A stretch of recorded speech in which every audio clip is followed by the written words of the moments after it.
Welcome to Not That This, the pop culture talk show where I interview artists and influencers to find out their fool's gold and hidden gems. Those massively popular things that they hate and those unknown or underrated masterpieces that they love. My name's Geraint and that's why I drink. So, this is episode 12. Remember, I want you to have a creative voice in this podcast, so I'm allowing you to choose my theme tune.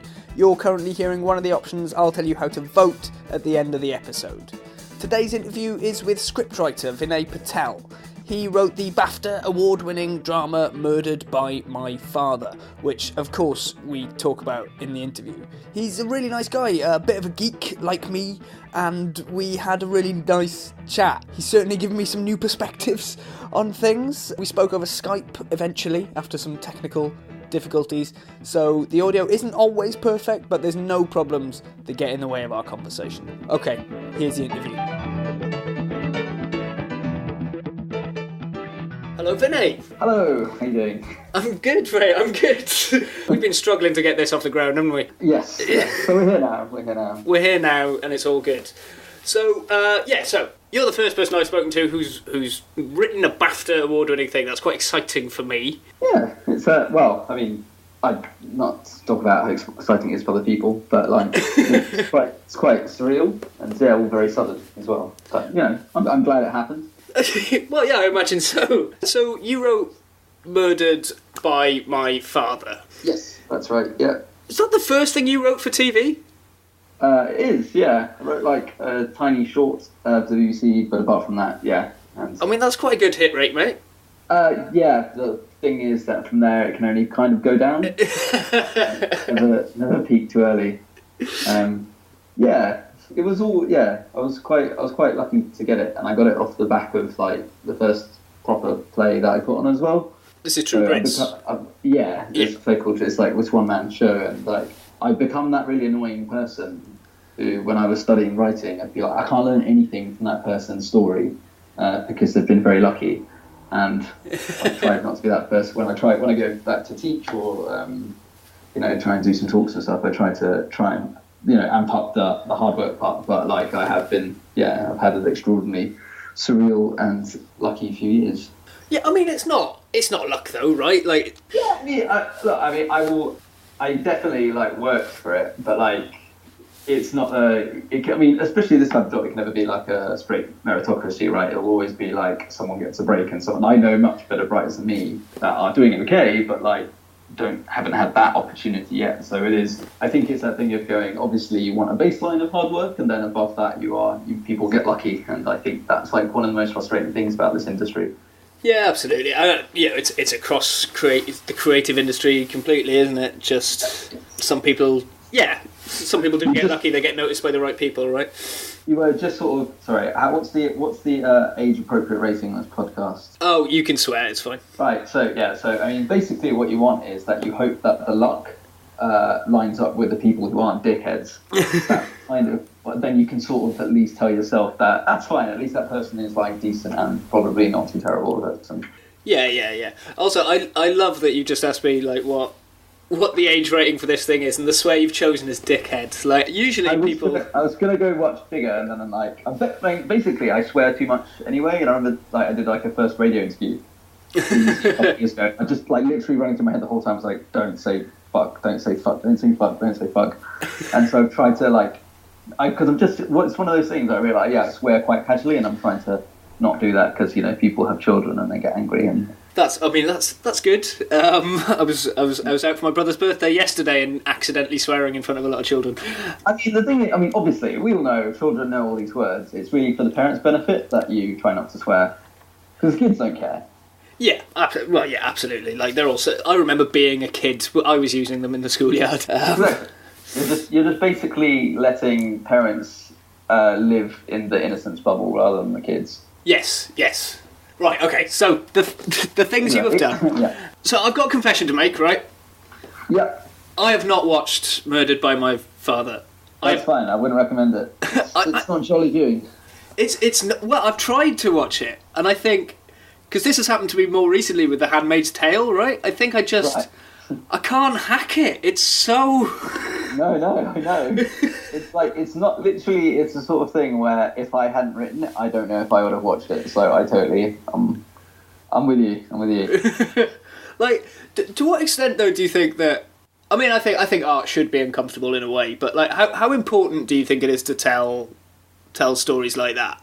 Well, I mean, I've gone on a real journey with that, actually, because I've talked about this a little bit before, but when the basically notice from the BBC came in saying to my agent, saying that they were considering writing the show, and could they talk to me, I was like, no thanks, I don't want to do that. And I had literally written a blog where I said I don't want to do anything about terrorism or honour killing or anything like that.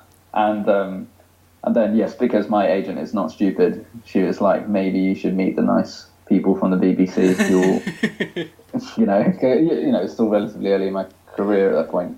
Yeah. And it was that thing of realising the reason I really didn't want to tackle a topic like that, because you feel like, I'm going to sit down with this, I'm going to know exactly what it is, it could be this, and turns out it's horrible. It's like, yeah, the end. I know. Then what is there to be surprised in there? What is there that is interesting? It's obviously a horrible crime, but what in it can you possibly find interesting if you're not part of that? Well, if you don't work in that sector, what is the thing that keeps you there as a writer? And actually, I was really lucky that the exec producer Aisha on that project, it wasn't like her wanting to do like a really schlocky thing. She'd worked and knew people who were about charities for people who've been involved in honour violence. Okay. And she was like, look, these people really want this thing to exist, and they think there needs to be a bit more understanding around the topic. And then suddenly you shift from going schlocky thing with a title like that, to, oh, this is becoming a piece of advocacy drama effectively.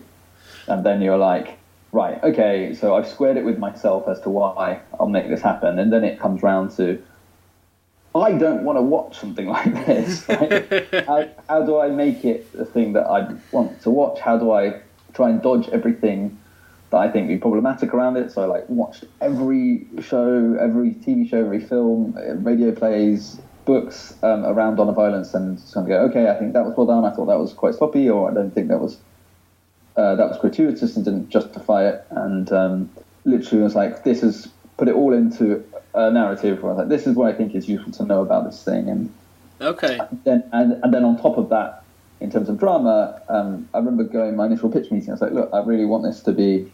I don't want to be. This is what the angry brown people in the corner do. I want this to be a view from the bridge. I want it to be about pride clashing against care, and that's where a real dramatic conflict is. And that's something I feel like is universal to most people.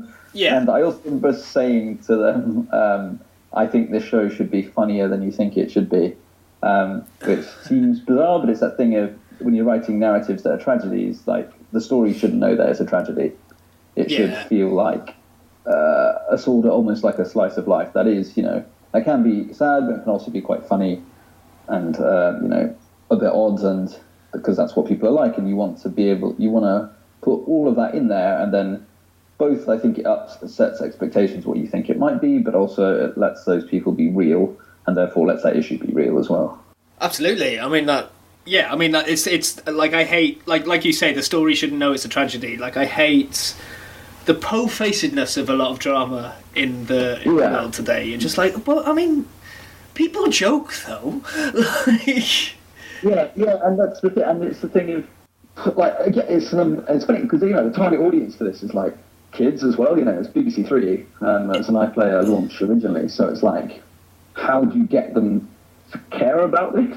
And if you just hit them with something that's unremittingly bleak throughout, then I think you switch off from that, you check out of that mentally as well as actually eventually, and it's it is about trying to find those moments of lightness, those moments of texture that makes you go, oh, okay, this is more interesting than I thought it might be. Yeah, that's it, and that because that humanises the characters as well. If you're telling a story like that one about honour killings and that, you can't have people just be an unremitting monster. No, and it lets them off the hook as well. Like, if you go, that's a monster, then you're like, well, they're always going to do that. When actually what you want, what you want to base the drama on almost is there are multiple moments where none of this has to happen, and it's the choice that man makes. Yeah. And that, so it's not because the way people think about these crimes when they commit them as well, and I read lots about people who had been jailed for committing some crime, they put it in their heads like, oh, there's something that has to happen, and you just want this narrative to absolutely refute that, and it's a choice, it's always that. Yeah, I'm 100% on board. I mean, I think it's like it'll probably come back to iPlayer at some point, and I think there was a group called like Storm Over Europe who stuck it on YouTube, and it's like exactly the sort of people you might think that might be. Yeah. But yeah, don't rush into it on a lonely Friday night or something. Good, solid advice. All right, so what are you up to now then? Since then, are you back at the stage like? Or... yeah, I did an episode of an ITV comedy drama called Good Karma Hospital, which was a complete shift in tone. Yeah. And then I'm doing some stage stuff. I've written a little VR piece for the National, and I'm on attachment to the National Theatre next month. Okay, that's fun. I'll figure out what I'll write for them. I think either a play about political polling or the relationship between Francis Ford Coppola and George Lucas in the early 1970s. No, one of the two of those. One of those two very obvious choices. Everything everyone's come to the theatre for. But apart from that, I'm writing a play for the Bush Theatre, who were like the very first people to commission me, and that's fun. That's nearly ready, I think. And then bit of telly, which I can't really talk about yet. Oh, well, that's well. One day. I'll keep IMDbing you. Yes. All right, okay. So let's get into the meat of it then. So, Vinay Patel, what is your fool's gold? What is the thing that is really popular that you don't like? It's a really obvious one, but it's like reality television. Okay, yeah. I realise this isn't quite the criteria you asked for, because it's not. It's like, it's me understanding that the problem is definitely me and not other people. That's so fine. If people very excited about like a Bake Off or a Strictly Come Dancing or like first dates or whatnot, I'm like, I know I should like care about this, and I know lots of people really like across the spectrum. In fact, like, I talk all the time about, when I'm in the back of a pub and moaning about the state of the world, how, nations need binding narratives, it's not going to be like a play somewhere. But the thing is, that binding narrative is like fucking something like Bake Off, right? And so if I'm not being part of that, that's my own fault. But they seem delightful. I just feel like I'd be like, be like that dad who's consciously seeking out new music because he wants to be really down with the kids. Yeah. Like, something he's like, yeah, this is the thing that you have to do to be popular or to understand the world. But I know if I'm trying too hard to it, then it's not really a truthful. I'm sure it's great though. Like, the names that play around Twitter all seem delightful. I quite like absorbing stories secondhand from people as well. Okay, I feel like yeah. I could sort of like busk it if I was caught in a conversation. Yeah, I mean, like, well, it's funny, reality TV, right? Because it's kind of the writer's nemesis, right? Yes, yeah.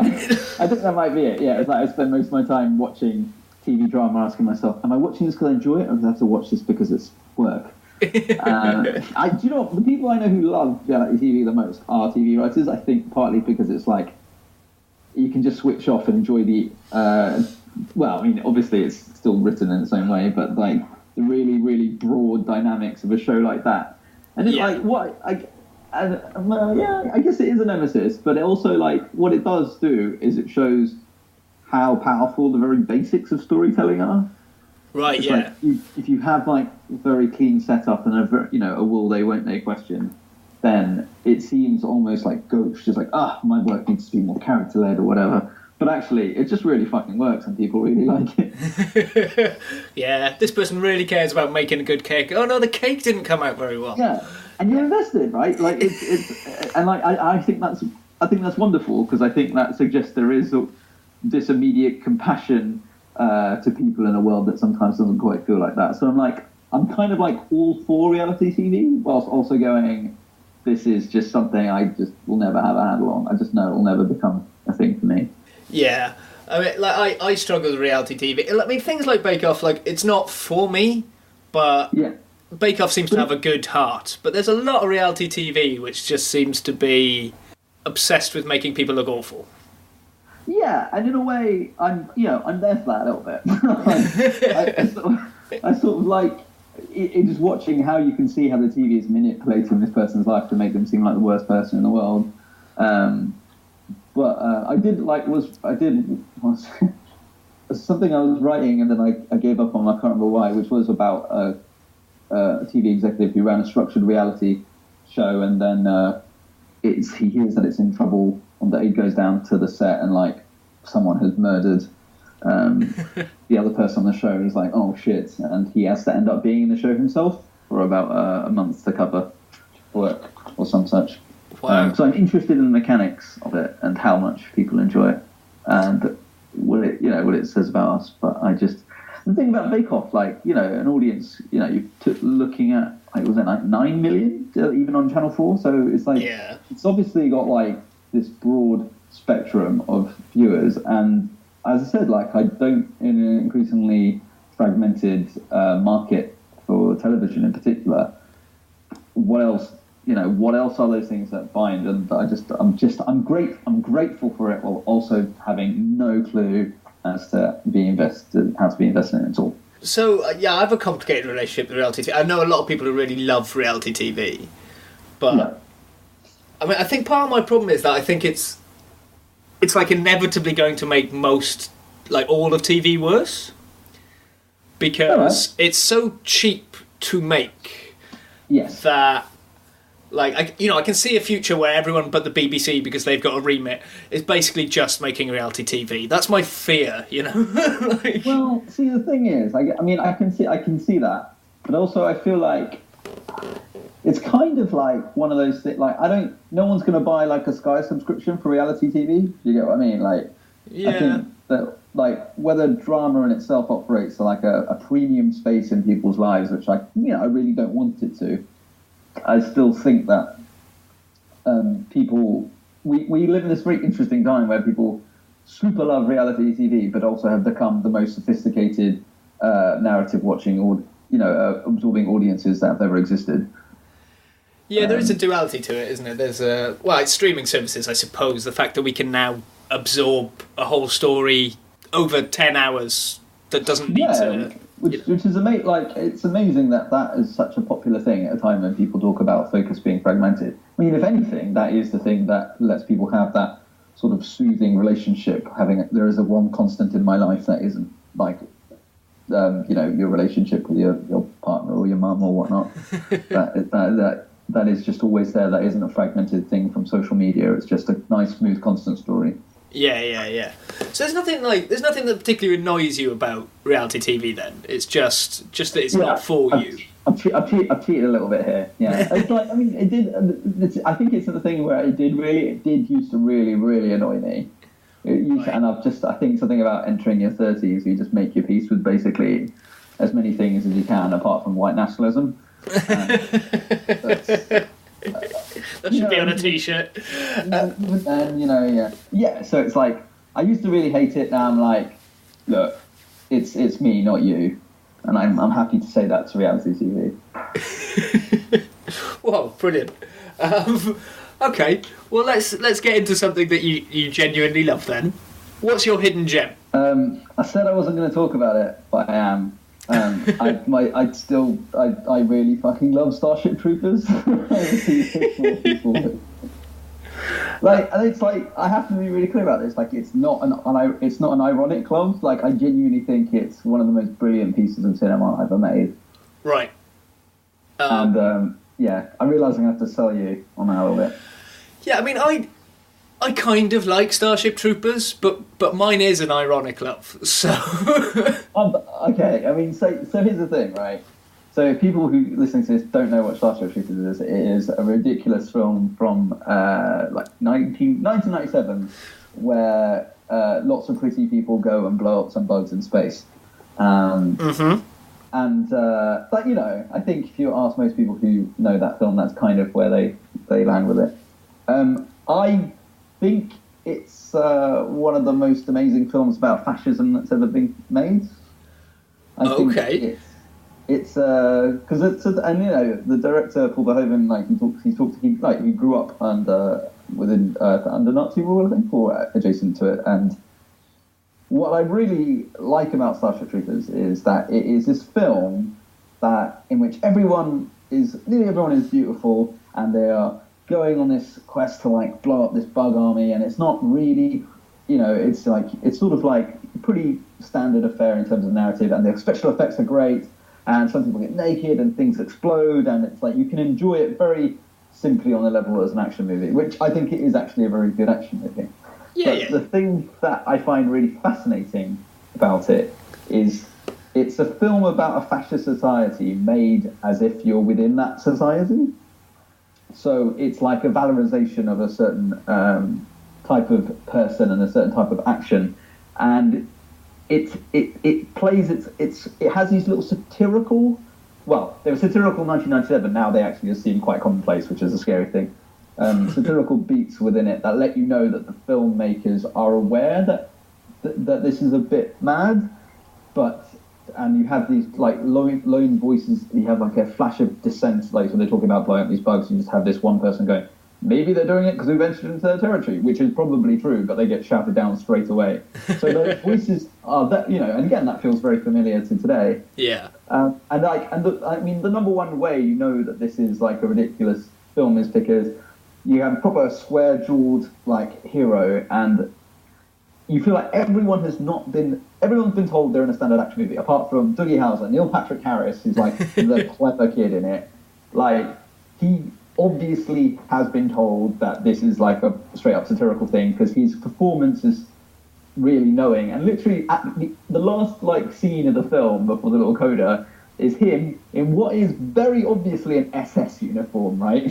Sticking his hand on this bug and going, "It's afraid," and everyone's really excited and celebrating that. Like, it is so obviously like the film is trying to make you go, "Isn't this a great moment?" As if it was made by someone celebrating fascism. But when you look at the layers, it was like, actually, this is really terrible. This is how militaristic society perpetuates itself and finds its heroes. But also shows how compelling that is as well, by lacing it through the action narrative. I mean, this is the deepest reading of Starship Troopers I think I've ever heard. It's the most transgressive $100 billion movie you'll see. I promise. And like, I'm not even kidding. I use a scene from it to teach world building and exposition when I do classes sometimes. Wow. Okay. Yeah. There's like this, like, it's a tiny little thing. It's like the bit where they're all like, basically all the new recruits are like naked in the shower, right? And it's like a scene that isn't sexualized at all, and it's like men and women mixing, and it's not a big thing.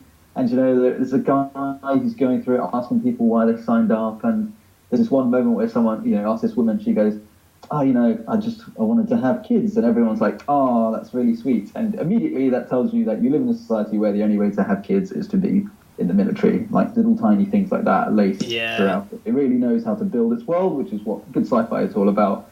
But also just all of those things are incremental horror, but it never treats them like that, and that's why I really like it. It's sort of hands-off. It lets you appreciate it on whatever level you want to come at it as. Okay.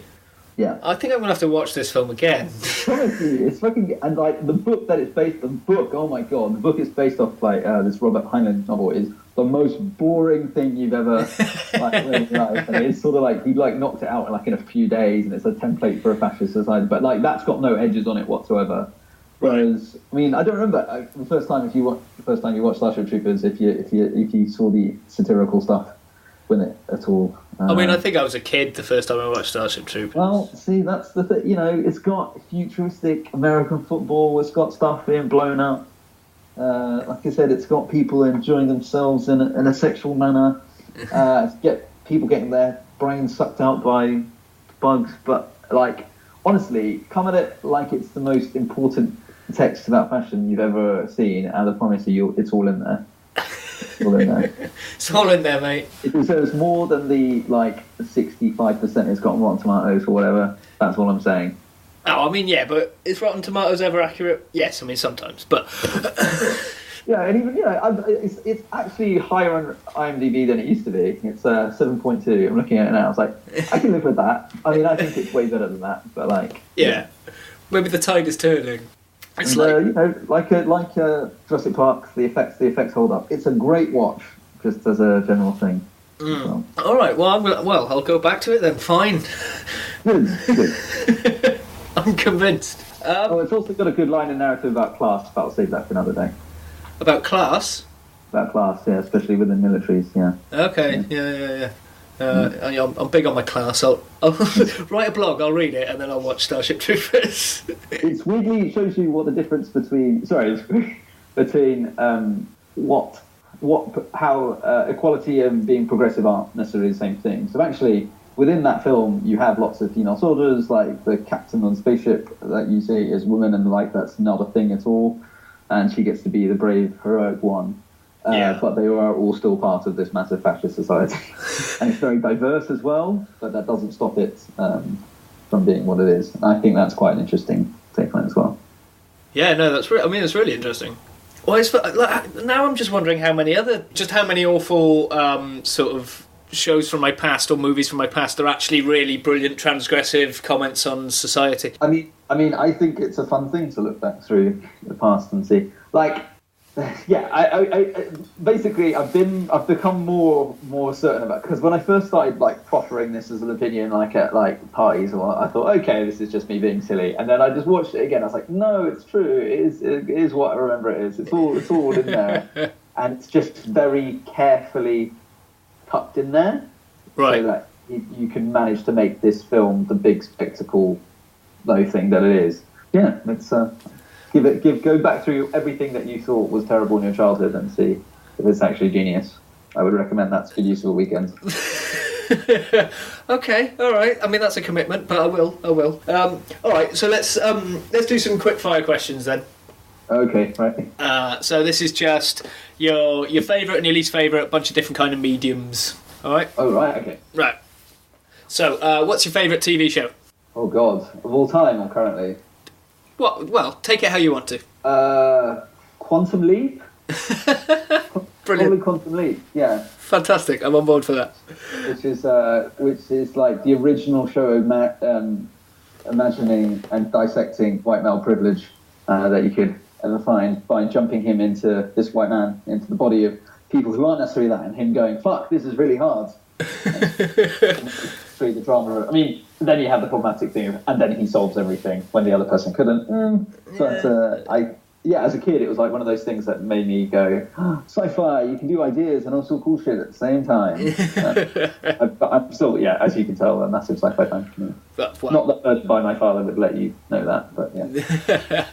All right, your least favourite TV show? Oh God, I'm trying to think of something that made me really angry. Things really made me angry. I don't know. What kind of thing do people say for the least favourite TV show? Oh, I mean, it goes all over the map. A lot of people have said reality TV, actually. Just you can't hate reality. I find that really because it's I'm trying to think of something that's obviously really boring for the money. Because boring is reality TV is very rarely boring, right? Whereas really bad TV, Don't know. Okay. I'll think of that one. I don't know. Cool. But it'd be something really expensive and really boring. So something on Sky probably. Right. All right. Oh, sorry, Sky. Favorite movie? Ooh, Apocalypse Now. Not the director's cut. Yeah, absolutely not the director's cut. Not the director's cut. It's sort of it was one of those first. I mean.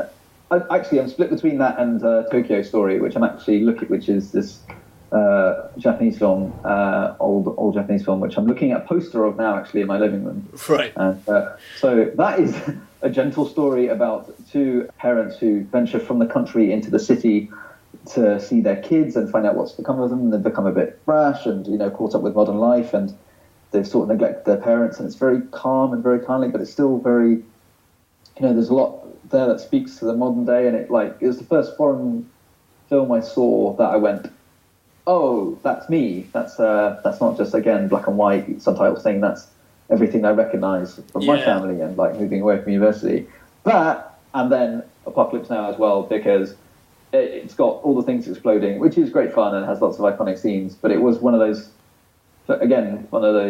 things that I watched and went, warfare is really tricky. What does it mean? What does it mean to win? What does it take to do that? And the non-director's cut has such wonderfully relentless narrative that I just found super absorbing. I saw a big cut of it at the BFI South Bank a few years back, and it was the most absorbing experience I've ever had in a cinema. Okay, all right, cool. Least favourite movie? Oh, I know. It's a film called Doomsday. Right. It's like. Hang on. I'm gonna IMDb this. It's like I saw it because basically I was a kid who'd go to the cinema like twice a day. Okay, I would watch fucking anything, and then 2008 there was this film by I can't even remember what happened. It's like some post-apocalyptic thing, but it was so obviously made with no soul whatsoever. And it was like the most boring thing I've ever seen in a cinema. Made all the worse by the fact that it's meant to be really exciting and apocalyptic, and it was so horrible. I can remember hardly anything about it apart from my revulsion at how shit it was. And I think it was made by the guy who made The Descent, which I think is a really great horror film. Okay. And so I think that's that extra thing. Oh yeah, Neil Marshall, yeah. So someone who you think was really good suddenly turns into something that's a load of shit and makes you doubt everything they've ever done before then. So, just because it's you, your favourite play? My favourite play is Enron by Lucy Prebble, because that was literally, I went to see it in the West End, and it was the first, I came to playwriting quite late actually. Oh, okay. And it was the first play that I went in, and Enron is about the collapse of this energy giant, but it's super theatrical. It has lightsabers and raptors from Jurassic Park. It is a really silly thing, but at the same time, through its theatricality, it captures the excitement of that world, which seemed really boring from outside, and also told us a really profound story about hubris and collapse, which sort of fitted the world that I'd graduated into. And I loved it, and I still remember it very clearly to this day, and I'd want to make a play like that one day. Okay, that's cool. So, feel free not to pick anyone currently living, but your least favourite play? Oh, fucking hell. There's so many of... I saw... Yeah, it's going to be bad. I saw a play called The Faith Machine at the Court like a few years ago, which people have told me since is actually quite good. But, again, I don't really remember that much about it, apart from me coming down to the bar and, shouting angrily about how dull and terrible I thought it was. And it's probably again, it'll be like my Starship Troopers. I'll go and actually, this is the best narrative about fashion that's ever been created. But I just remember the visceral anger about, because it's at that stage in your career, you're looking at things and you're like, okay, I need to understand why this exists on this stage, which I understand is very good. Right. And then when you see something that you don't think is very good, that's when you start calibrating your taste properly. You're not absorbing what you're being told anymore. You're like, actually, so again, I will probably have found one that I'd forgotten because it was so dull, but just as a horrible night out. Fair enough. Okay, so one last question. I know you've got to shoot off for a train. So, if someone was going to make the story of your life, what medium would you want them to do that in, and what would you call it? To be honest, I think my Twitter feed is going to end up being the story of my life, and I think that's pretty appropriate, because I grew up with my foot half in the internet. I was that first generation who really got it, and I was a very early adopter. I was coding websites. I had a website making business when I was 13, and wow. I was very shy as a kid, but I became socialized through social media actually, and that's how I learned to talk to people. So I feel like that's probably the fitting medium for me. Amazing. Just a continuous stream from start to finish of my random thoughts. you hope will come together and form a coherent narrative. Because every bit of writing I've ever done as well. Fantastic. Well, thank you very much, Vinay. That's right. Thank you for having me. Yeah, well, keep smashing it. Thank you. Have a good day. Bye-bye.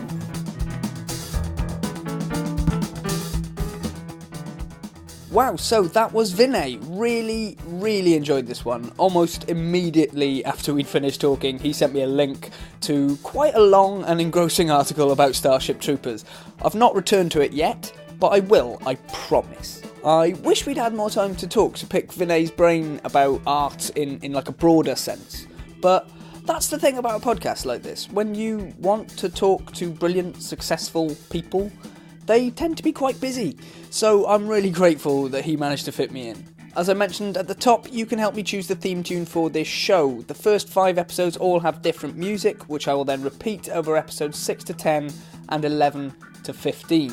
There are 3 ways you can vote, either by making a comment on your donation to the podcast on thatthispod.com, by reviewing the show on iTunes, or you can share the podcast on social media, tagging me in at thatthispod. So that I know which episode you want, I've come up with a little code. In the comment on your donation or in the review or share of the show, include the word Ocelot for the music in episodes 1, 6 and 11, Tiger for episodes 2, 7 and 12, Thrush episodes 3, 8 and 13, Fox for episodes 4, 9 and 14, and Falcon for the music in episodes 5, 10 and 15.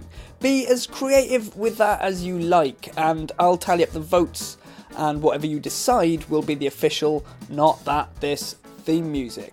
Of course, if you've got anything else to say, you're welcome to email me. So if you've got any praise, advice, questions or suggestions to send me, do let me know. The email address is on the website, or if you know how to spell my name, it's Geraint at thatthispod.com. In the next episode, which is already up, I speak to spoken word artist Dominic Berry. It's one of the first interviews I conducted up at the Edinburgh Festival, but we talked about something that couldn't be shared quite yet, so I've had to wait to release it. I'll catch you then.